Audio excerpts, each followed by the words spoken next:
Hey guys, Trevor Boone from Emerald City Guitars, and my pick of the day is this really cool conversion Les Paul. So these are made like 71, 72, and they were called the 58 reissue, which is kind of funny because originally they came with P90s. What they were doing with the 58 deal was, well, in this era, during the 70s, they had 3-piece necks, pancake bodies. They did a run where they did these reissues where 1-piece neck, 1-piece body, which we all love to hear, but they put P90s in it. So it was actually more like a 54 Les Paul rather than a 58. But what a lot of guys did is kind of correct that on their own terms by routing it for humbuckers, which somebody did really well. They kept the integrity of the instrument. It was professionally done, and they threw some throwback humbuckers in them, which are awesome. Really close to kind of the whole PAF deal, you know, super nice, hot output, a lot of brilliance, clarity. They're killer pickups, which I prefer on a Les Paul 80% of the time. You know, if you need a Les Paul, my brain thinks humbuckers. I love P90s. They're twangy, they're cool, they're their own thing. But for, you know, yeah, 80% of the guys, you know, when you think Les Paul, you think humbuckers, PAFs, and this is exactly what you want to hear. It fully encompasses that awesome historic sound. So basically, somebody took, you know, what was a P90, almost 54 style, and made it a correct 58. So long tenon, which everybody wants. This also has the Mojo Axe tailpiece, which I'm a big fan of, and a really tasteful addition to this guitar. And just an unbelievable piece. They actually also took the throwback bumblebee caps and put it in there. So they just took this on and took it as a project and made it a really cool guitar. Nice, kind of slimmer neck, almost like a 60 profile, which again is not a 58. I don't know what Gibson was doing. I think they're still trying to figure out what they were doing right in the earlier days. But this guitar rocks. It's super nice weight, actually a lighter Les Paul, I would say. It's not a boat anchor. It feels real good. It's greening a little bit on the finish, just has all the cool wear. Extremely resonant guitar. And again, I just want to emphasize, it's the 1-piece neck, the 1-piece body, which makes a big difference to me.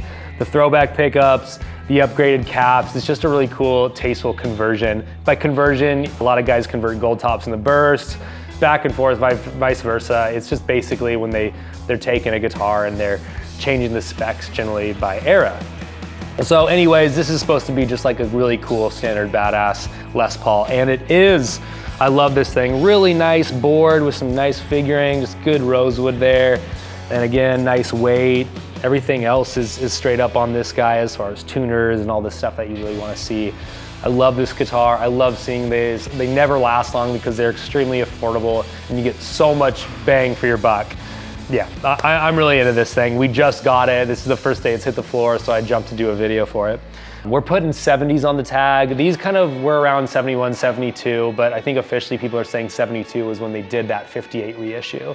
And it is so cool. I mean, all the binding is yellowed. It just has all that vintage vibe because it is vintage. And the changes that they made were really appropriate for this guitar in this era.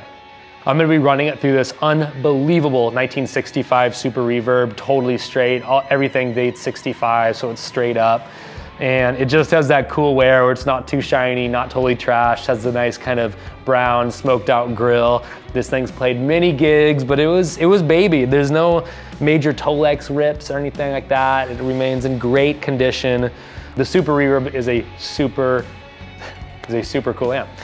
Basically, it's 40 watts, 4 10s. It's really a cool amp for, you know, 3-piece rock bands or surf bands. Just with the dimensions of the box and those 4 speakers, the reverb is just crazy. It soars, it pops out of the mix. They have their own thing going on, and coming from a background of deluxe reverbs and Vibroluxes, you know, it's a little bit bigger, but you really get a whole different animal out of it. It carries really well on stage. I always suggest these to people who are, you know, the one guitar player, because you'll get a lot more coverage. I mean, you can hear it better on stage, and you're allowed to kind of be the focus rather than getting a smaller amp to kind of, you know, puzzle piece your way with another guitar player. But anyways, I thought this would be a really cool, just straight up pure tone, you know. So anyways, I'm gonna flip this thing over and try to do it some justice. So let's check it out.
All right, guys, thank you so much. This is a 1972 conversion Les Paul. It was originally a 58 reissue and made much more accurate with the humbuckers added to it.